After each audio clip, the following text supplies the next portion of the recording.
আজকে ২০২৫ সালের জানুয়ারির ২১ তারিখ।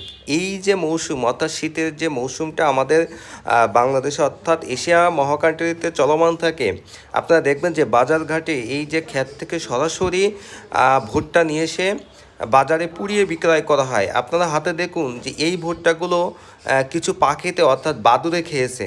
এই বাদুড় বা পাখি থেকে বিভিন্ন ধরনের মারাত্মক প্রাণঘাতী ভাইরাস ছড়িয়ে থাকে।